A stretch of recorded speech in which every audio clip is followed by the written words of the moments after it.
This is Pastor John and elect Lady Vestina Creighton of Christ-like Fellowship of Talking Springs, Florida. Coming to you again with another segment of Get Your House in Order. The last segment. All right. So we wrapping up another segment. The last segment, as she said, on this, what do you call this? Guide? Yeah, it's a guide. Is it number 6? I don't know. I don't know either. It's further down. Oh, no, I think it is. Because we did like a couple of them at the same time. So I think this is like installment number 6. 1, 2, 3, 4. Yeah, but we doubled up 6. on a couple of them. Okay. Yeah. Whatever it is, we wrapping this book up. So we're glad that you've been following us along. If you haven't been following along, we encourage you to go back and get caught up to speed.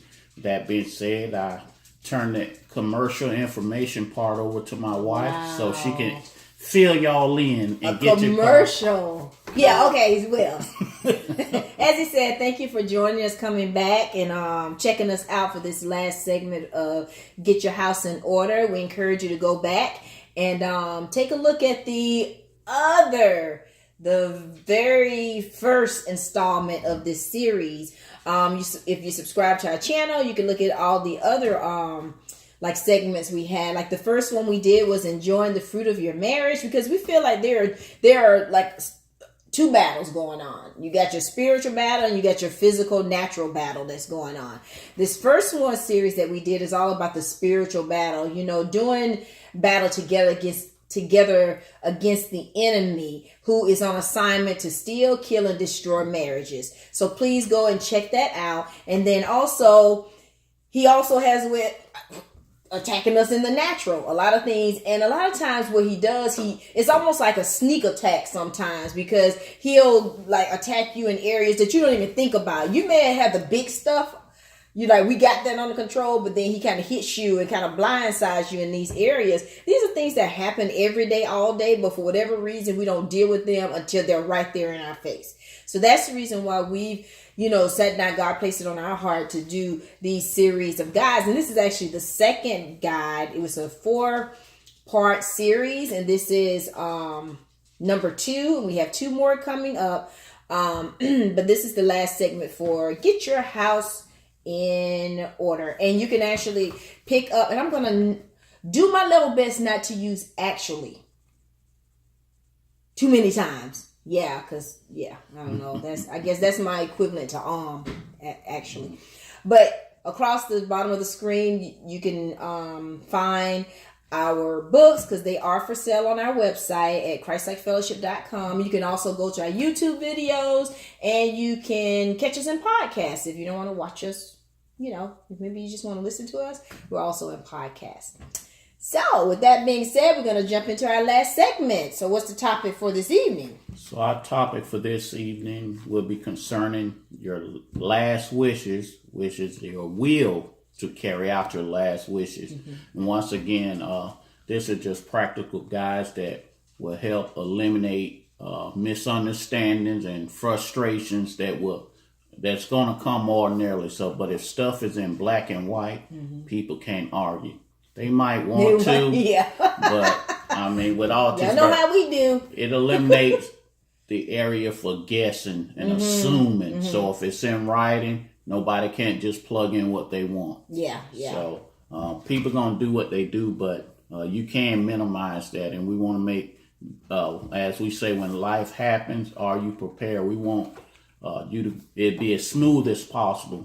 You're never fully prepared, but it can go through a little bit smoother than if you're not prepared. Right. So, and then what's the other? The last one is talking about leaving an inheritance, and we say a priceless inheritance. So, about leaving legacies and having stuff in order. And as the Bible says, let all things be done decent and in order. And we talked about love as an action word, and being prepared for when life happen is a reaction to love of having your family not to be left with a burden. That's showing love, that you don't want them to be stuck unnecessarily with a situation that you could avoid, because love always covers, provides, and protects. So, and that's what you're trying to do. So our supportive scripture for Our segment tonight comes from 1 Corinthians 13:8.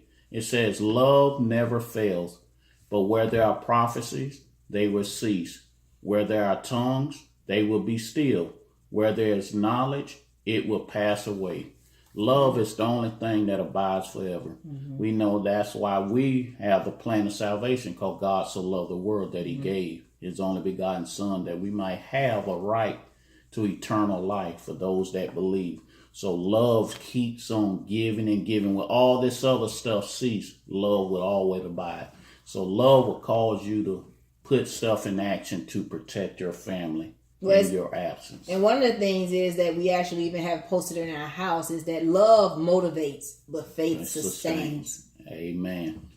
So we'll get right into this. And it reads, too often family relationships are damaged and in some cases destroyed because the loved one who has passed away did not leave a will or document what their last wishes were in terms of their material possessions. And that is so sad. It's like, just reading that in terms of their material possessions. And you would think that it's just material things. But people will go for the jugular if they think that there is 15 cents involved. It is amazing. And I'm sure you guys, know people, maybe you've experienced this, that some people leave, if they have some possessions, they need to leave some type of documentation on how do you want those things distributed among your loved ones, friends. Maybe you want to leave it to charity, whatever, but you need to have those things documented. And like we said, some people may come out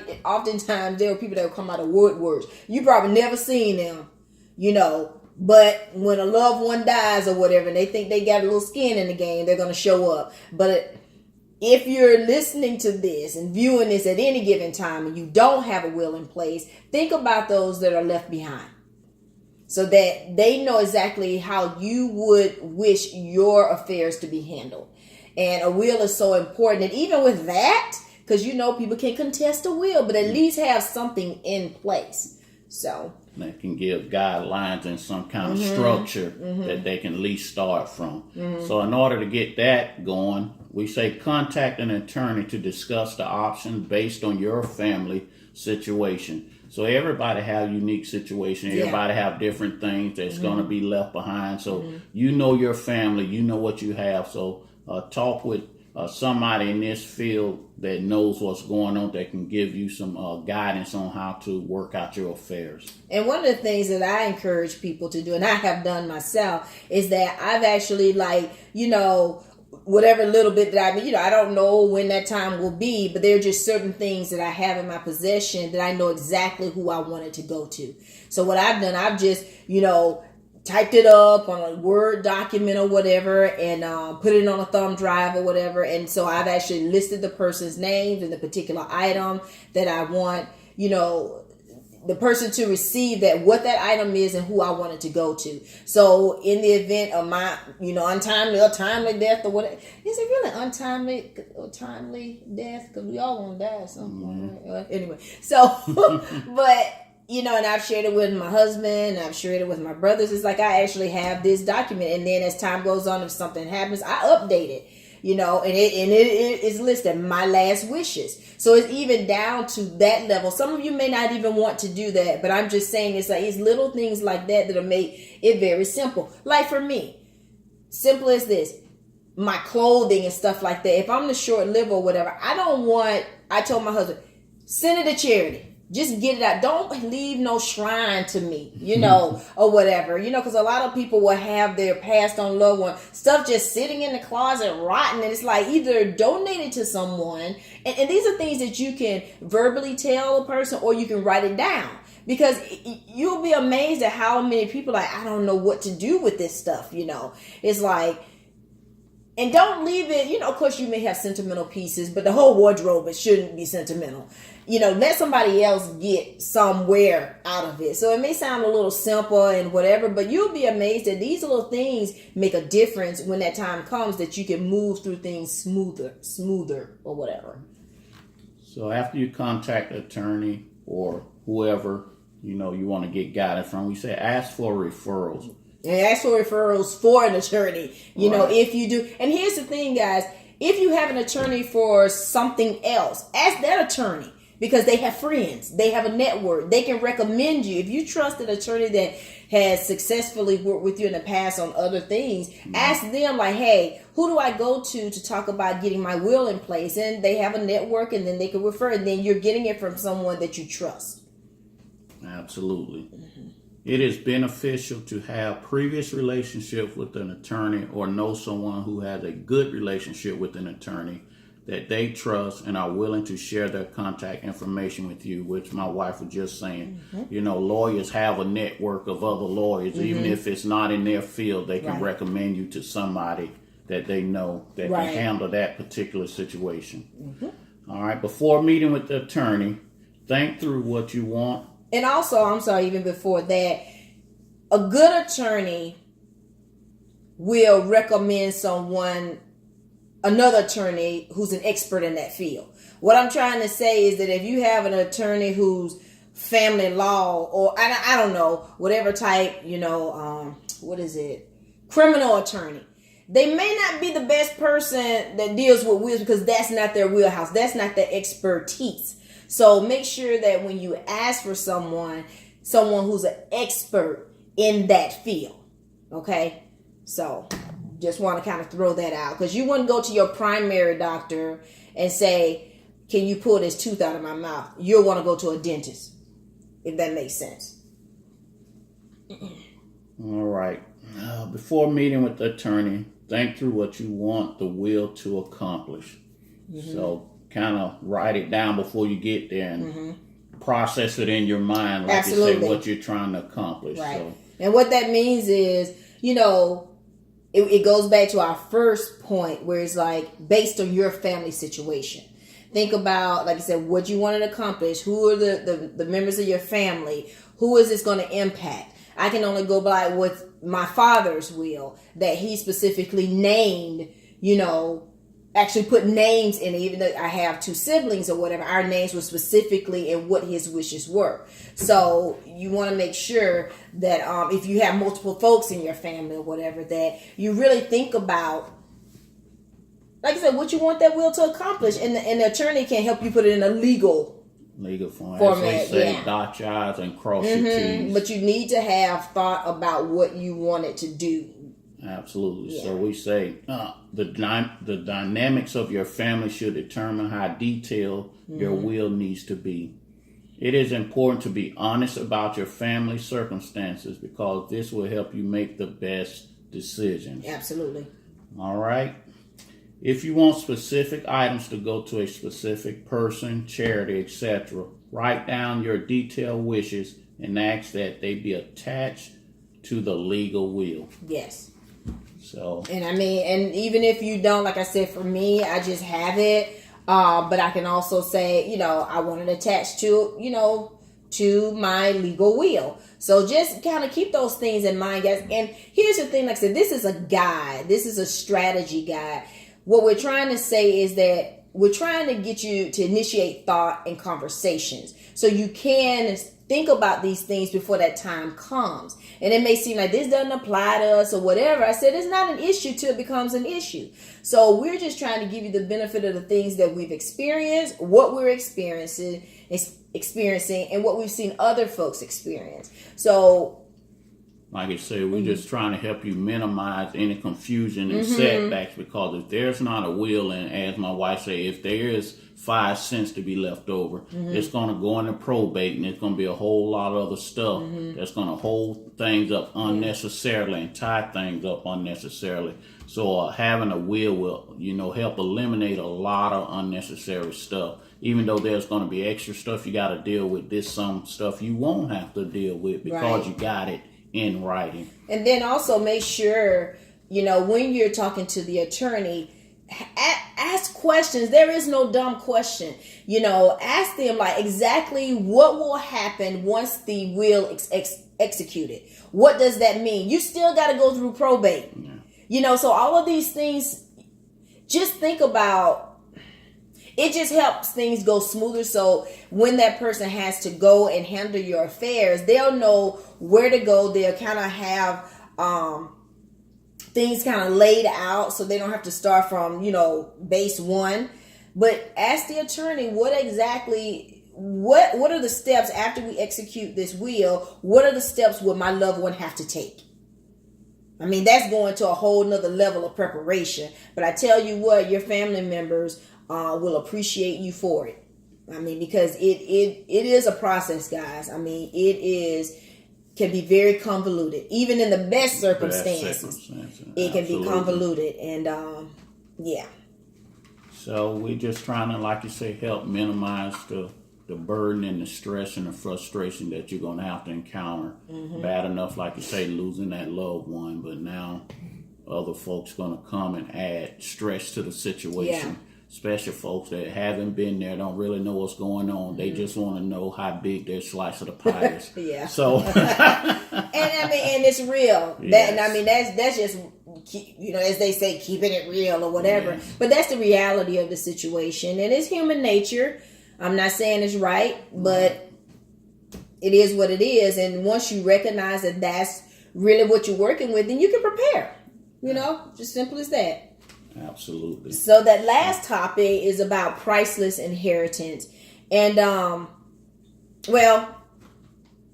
just pop in. And this is not about money per se. Okay. Because I said priceless. We specifically said priceless inheritance. But I thought I was the beneficiary of a priceless inheritance. So I felt drawn to include it in here because it has such an impact on my life today. Because, my mom, it's been 22 years since she's passed away, but she left, an inheritance for me, which had nothing to do with money. So, but to this day, I pick it up and I hear my mother's words to me.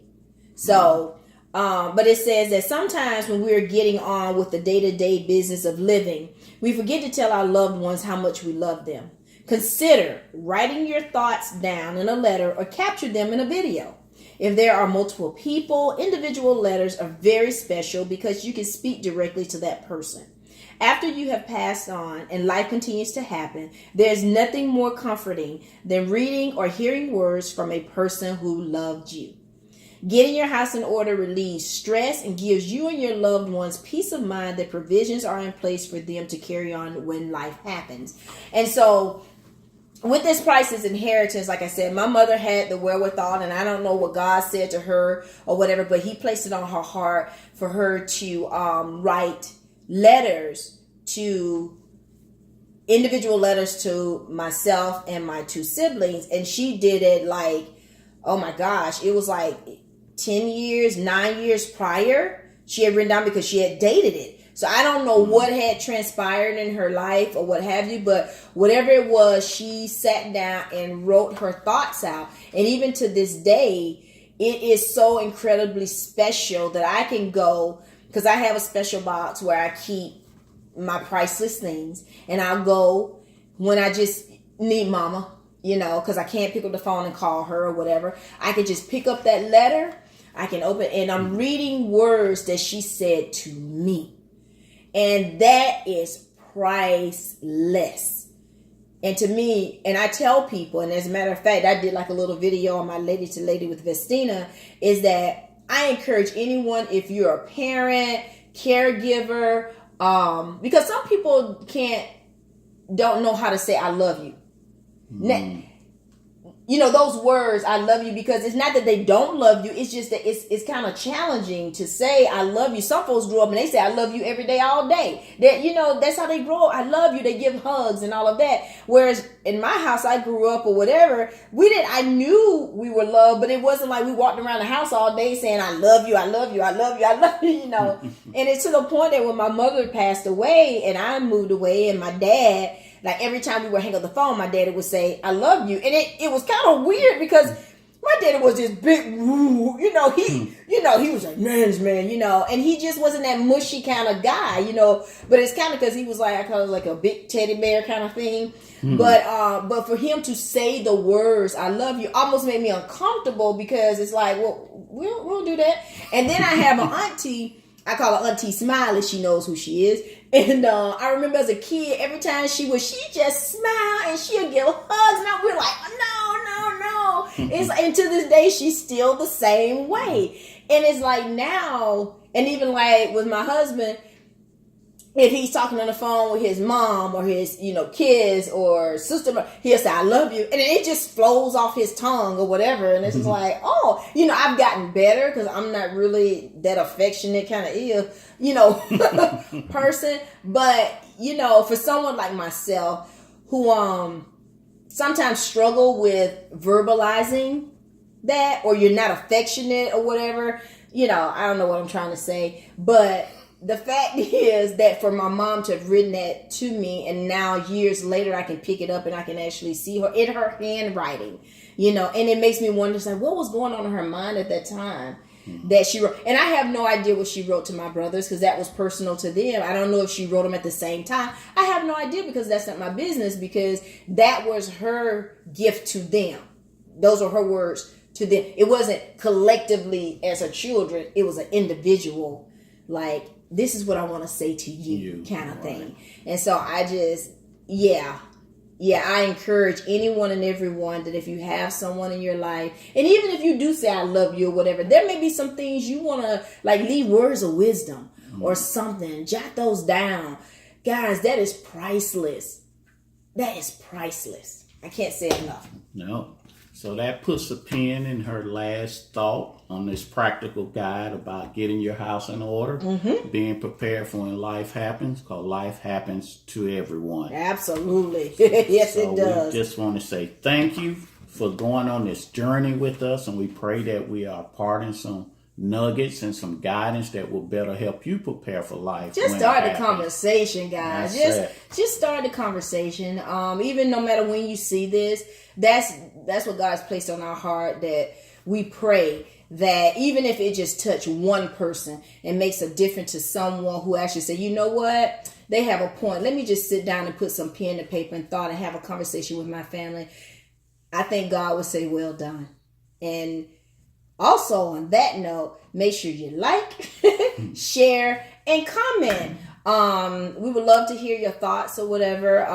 But if you just view it and start a conversation, or either just pat yourself on the back and say, I already knew that. Hey, that's awesome too. It's just validation for you.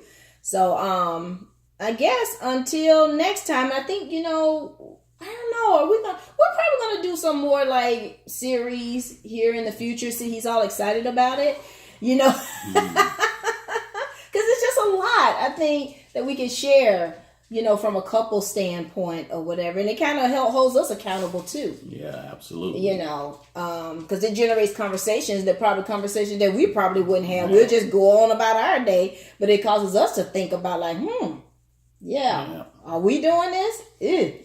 Kind of thing. I remember we went to a graduation dinner, and the folks that invited us said that we need to do a video series called "This Is the Way We Love." Oh yeah. You know who you are. Shout out. I think I'm gonna take you up on that. That'll just be us chit chatting about what we're doing, and all from because we're trying to live the abundant life. We're not by no means perfect, not experts or anything like that. We're going on this journey just like anyone else.